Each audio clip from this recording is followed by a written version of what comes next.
오늘 아침 주요 뉴스 키워드로 알아보는 시간입니다. 김대호 박사와 함께하겠습니다. 박사님 어서 오십시오. 네, 반갑습니다. 자, 첫 번째 키워드부터 확인하시죠. 메타 M&M 폭발. 지난주 금요일 메타의 주가 흐름에 완전히 폭발적이었죠. 20%나 올랐습니다. 그러면서 AI 붐을 주도하는 마이크로소프트 또 엔비디아 그리고 메타의 이 실적 그리고 주가에 좀 주목할 필요가 있다라는 분석이 나옵니다. 어떻게 보셨습니까? 네, 메타의 주가 상승세가 아주 놀랍습니다. 메타란 회사, 이 페이스북으로 우리나라에도 많이 알려졌죠. 젊은 세대들은 인스타그램을 많이 쓸 것으로 보이는데요. 인스타그램과 페이스북을 운영하고 있는 이 메타가 지난 주말 이 금요일 날 장세에서요. 우리나라 시간으로는 토요일 날이었습니다. 하루 동안 무려 20.3%가 급등했습니다. 자그마한 주식들의 경우에는 우리나라 기준으로 상한가까지 가는 30%까지 오르는 그런 종목들이 간혹 있지만은 이런 초대형 주식에서 하루에 30%, 20% 이상 오른다? 이것은 아주 전례 없는 일입니다. 네. 뉴욕 증시 전체 그 역사를 통틀어 보더라도요. 하루 만에 시총이 1970억 달러 급증한 것은 역사 이래 뉴욕 증시가 창립된 이후에 이번에 메타의 시총 증가율 하루 상승세로서는 사상 최고치를 기록했습니다. 그만큼 뜨거웠다 이렇게 볼 수가 있는데요. 메타 주가가 이렇게 오르게 된 데는 몇 가지 이유가 있습니다. 그동안에 M7이라고 해서 매그니피션트 7이라고 해서 IT 종목을 주도해왔던 이런 종목, 이 종목들이 올 들어서면서부터 이제 옥석 가리기, 그중에서도 진짜 잘 되는 종목과 그렇지 않은 종목으로 좀 차별화되는 경향을 보이고 있거든요. 네. 특히 지금 테슬라하고 애플이 좀 부진하죠. 그렇다 보니까 M7 기대주가 M7 중에서 좀 더 잘 되는 그런 종목에 집중되는 경향을 보이고 있습니다. 자, 지금 뉴욕 증시에서는요, 이제 M7은 잊어버려라. 그 대신에 새로 나온 조가 MNM이라는, 자, NM, 발음이 쉽지가 않네요. 네. MNM. 그러니까 앞에 있는 M은 마이크로소프트, 가운데 있는 N은 엔비디아, 그리고 끝에 있는 M은 메타인데 이 세 종목이야말로 뭐 진짜로 AI를 주도하는 핵심 AI 수혜주다. 이래서 뉴욕 증시에서 새로운 조 MNM이라는 말이 나왔습니다. 그런데 사실 저희들은 발음을 MNM 쉽지가 않지만 초콜릿을 좋아하시는 분들은 그렇죠. 이 MNM의 용어에 굉장히 익숙해져 있을 겁니다. 이 초콜릿 만드는 회사 마즈라는 회사가 있는데요. 이 회사의 초콜릿은 초콜릿 그 껍데기에 M자가 쭉 붙어 있죠. 그 M들의 합성어가 바로 MNM입니다. M들의 모임. 회사 이름도 마즈라는 회사입니다. 그런데 거기에 빗대어 가지고 AI 주도주는 MNM이다. 이런 얘기까지 나오고 있습니다. 마이크로소프트는 잘 아시는 대로 오픈 AI라는 생성형 AI를 주도하고 있는 이 오픈 AI, 거기에 49% 지분을 가지고 있는 최대 주주입니다. 또 검색 엔진을 빙이라는 검색 엔진을 움직이고 있기 때문에 바로 인공지능을 가지고 어떤 상업화 시킬 수 있다. 또 클라우드 서비스도 뭐 상당하죠. 거기다가 엔비디아는 이런 인공지능에 들어가는 GPU, 반도체 칩을 만드는 회사입니다. 그동안에는 이 수혜주 하면 AI 수혜자 하면 엔비디아가 1등이었고 네. 또 마이크로소프트 두 회사 MM 시대였습니다만은 이번에 메타가 여기에다가 또 발을 걸친 겁니다. 자, 우선 실적이 굉장히 높았는데요. 여기는 두 가지 중요 비밀이 있습니다. 하나는 메타가 작년에 엄청나게 나빴더랬습니다.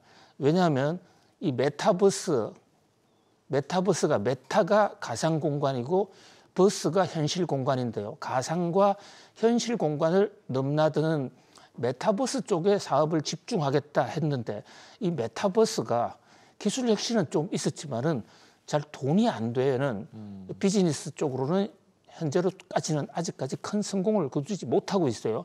그러다 보니까 실적이 엄청나게 나빠졌고 그 위기를 메타라는 회사는 직원 25% 감축이라는 초강경 대량 해고로 맞섰습니다.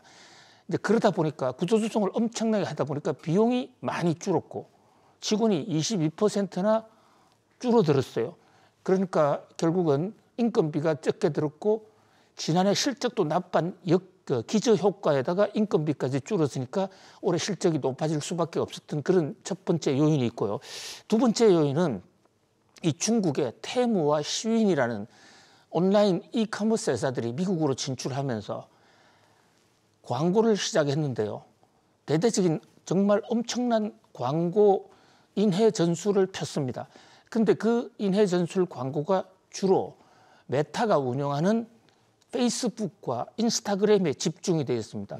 왜 테무와 쉬인이 이 메타의 인스타그램과 또는 페이스북에 집중했냐면요.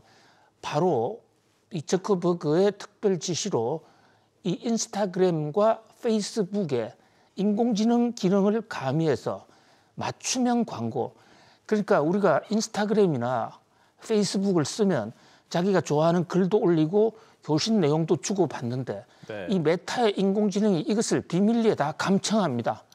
감청해서 그 각자가 좋아하는 상품군을 미리 만들어가 그에 맞는 맞춤형 광고를 해주다 보니까 네. 이게 지금 그야말로 메타의 광고가 폭발적으로 늘어나고 있습니다.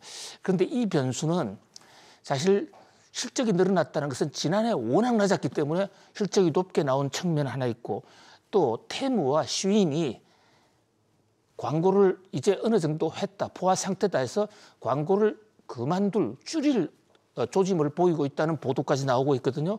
근데 이게 현실화되면 메타의 급성장세는 한꺼번에 좀 꺼질 수도 있습니다. 그렇군요. 이제 그러다 보니까 저커버그는 여기에다가 페이스북이라는 회사, 그러니까 메타의 창사 이후 처음으로 배당을 했어요. 기술주의 배당, 이것이 또 주가를 끌어올리는데 하나의 기폭제가 됐다. 네. 그리고 오히려 거꾸로 메타버스 쪽에는 무리한 투자를 하지 않겠다라고 선언을 한 것 등이 주가를 끌어올렸는데요. 이 저커버그는 앞서서도 인공지능 중에 만능 인공지능 AGI를 하겠다 해서 GPU를 대량으로 매입하겠다라고 밝힌 적이 있습니다. 어쨌든 저커버그의 이 AI 돌풍, 이것이 과연 MNM의 돌풍으로 이어질지 좀 주목해 볼 상황입니다. 네. 미국 증권 쪽 그러니까 애널리스트들이 이름 짓는 거 보면 참 대단한 것 같습니다. 마트에 가서 M&M 초콜릿만 보면 이제 이 기업들이 생각날 것 같다는 생각이 듭니다. 그렇습니다. 네. 자, 다음 뉴스 키워드 보시죠.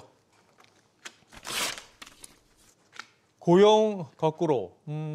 미국 노동부가 발표한 고용 보고서 뚜껑을 열어보니까 둔화세가 아니라 오히려 깜짝 증가한 것으로 나왔습니다. 이렇게 되면서 이제 조기 금리 인하 기대감은 완전히 이제 꺼지는 상황인데 이거 어떻게 보고 계십니까? 예, 깜짝 증가를 넘어서서 이럴 수가 정말 미스터리다. 네. 전문가들도 이해가 안 된다라는 얘기가 나오는 상황입니다. 지금 1월 달 고용이 무려 35만 개 증가했어요. 예상치가 18만 개였습니다. 자, 누차 말씀드리지만 정상적인 상태, 코로나 이전의 신규 일자리 증가 숫자 보통 10만에서 15만입니다. 18만 개도 많다고 그랬는데 그 2배, 정상치에 비한다면 거의 3배 이상 폭증을 했어요. 자, 그다음에 또 하나는 실업률. 실업률은 예상치가 이제 3.8%로 조금 올라가지 않겠나. 3.8%도 굉장히 낮은 실업률입니다. 거의 네. 완전 고용 상태에 있는 겁니다. 근데 그보다 더 낮아졌습니다. 특히 주목되는 것은 마지막에 지금 노란색으로 CG에 나오고 있는 저 대목, 임금 증가율인데요. 지난해 12월 달에 4.3% 증가했습니다. 이것도 사실은 임금 증가율 4.3%도 만만치가 않죠. 그런데 이게 다시 1월 달에 4.5%로 올라가 버렸습니다. 자, 그렇게 되면 물가가 잡혔다고 단정하기가 굉장히 어려워졌고, 연준 입장에서도 금리를 인하를 속도를 내기가 굉장히 어려워졌는데요. 자, 이 대목에 대해서 제닛 옐런 같은 재무장관은 연착륙을 하는 것이다.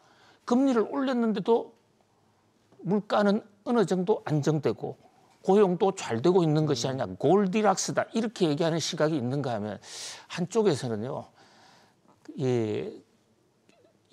지금 골디락스는 착각이다. 국제 유가가 좀 떨어짐으로 해서 물가가 좀 진정된 것으로 보이지만, 만약에 중동 사태가 다시 악화되면 물가가 폭등할 것이고, 네. 결국은 이 임금이 오르면 결국은 가격 인상으로 연결될 수밖에 없다. 그래서 금리 인하 3월은 물론이고 5월도 힘들 것이다라는 그런 지적까지 나오고 있는 상황입니다. 그렇군요. 자, 계속해서 다음 뉴스 키워드 보시죠. 파월 교체. 도널드 트럼프 전 대통령이 본인이 재집권하면 파월 연준 의장은 재임명하지 않겠다, 이렇게 공식적으로 밝혔습니다. 그런데 파월 의장은 트럼프 전 대통령이 임명한 사람 아닌가요? 왜 이런 분석이 나옵니까? 네, 파월 의장은 공화당 당원입니다. 본인 이력서에 스스로 밝히고 있어요. 네. 그리고 공화당 정부 시절에 차관도 했고, 원래 이분이 성장을 한 것은 사모펀드 칼라일의 그 소송 담당 변호사를 하면서 출세의 기반을 닦았던 사람인데요.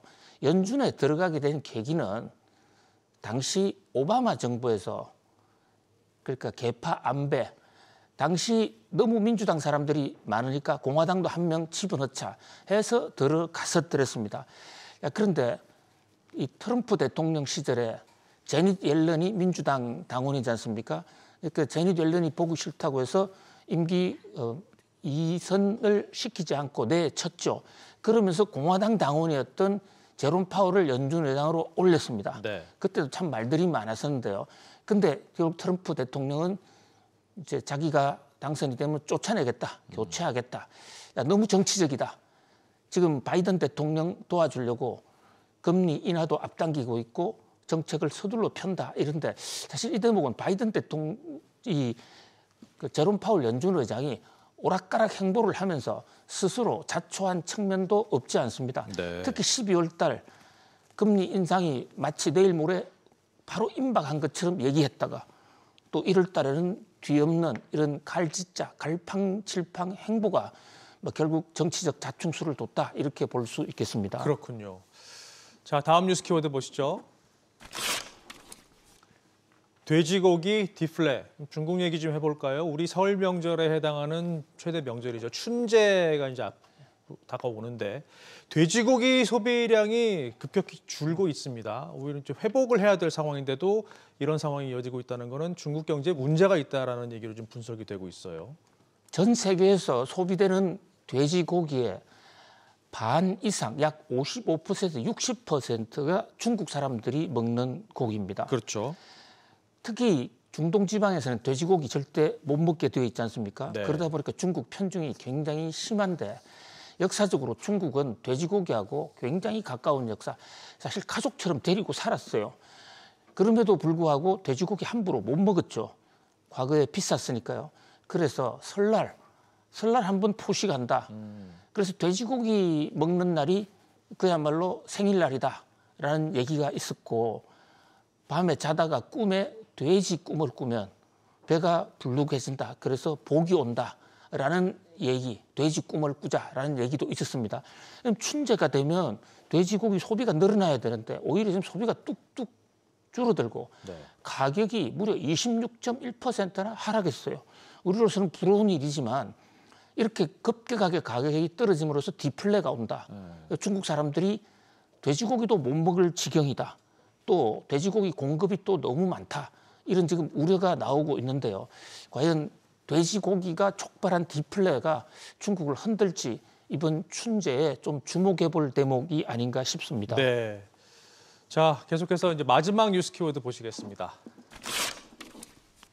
PBR 주의보. 우리 증시는 저 PBR 테마에 지금 계속해서 이걸 호재로 지금 해석을 하고 있는데 역시 테마는 테마로 봐야 된다라는 주의보가 지금 나오고 있는 상황입니다. 그렇습니다. 요즘 코스피나 코스닥 시장에서 PBR 열기가 엄청 뜨겁습니다. PBR 모르는 분 주식 투자도 할 수 없는 그런 시대가 됐는데요. PBR이라는 게 순자산에 대비한 주가 비율. 그러니까 P는 프라이스고요. B는 북밸류, 순자산의 장부가치라는 얘기입니다. 네. 그 비중인데 만약에 회사가 공중분해가 되면 이 순자산 가치만큼 회사의 지분을 주식 가지고 있는 사람에게 나누어 준다. 이게 이제 이론적 하나의 설정이에요. 그러다 보니까 주가가 PBR의 1배가 되는 것이 정상이다. 그런데 우리나라의 일부 회사들 PBR 주가가 너무 낮다.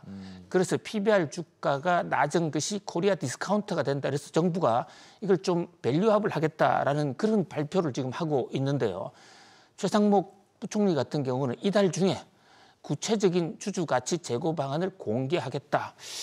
자, 이럽니다. 저평가된 PBR을 정상화시키겠다는 어떤 정책은 뭐 대단히 바람직하죠. 그런데 가격이라는 게 어떤 정부의 정책 뜻대로 과연 될까? 시장에 맡기는 게 좋지 않을까라는 얘기도 많이 나오고 있습니다. 벌써 지금 저 PBR주라고 해서 사모펀드 같은 그래서 매점 매석을 하고 있는 이런 상황이고 자칫 잘못하다가는 초전대체처럼 나중에 떨어질 수도 있다. 이런 면에서 옥석 가리기를 잘해야 되겠다 하는 그런 지적이 나오고 있는 상황입니다. 네, 테마를 무턱대고 또 따라가는 거는 지양해야 될 것 같습니다. 자, 오늘 짚어본 뉴스 키워드 다시 한번 보실까요?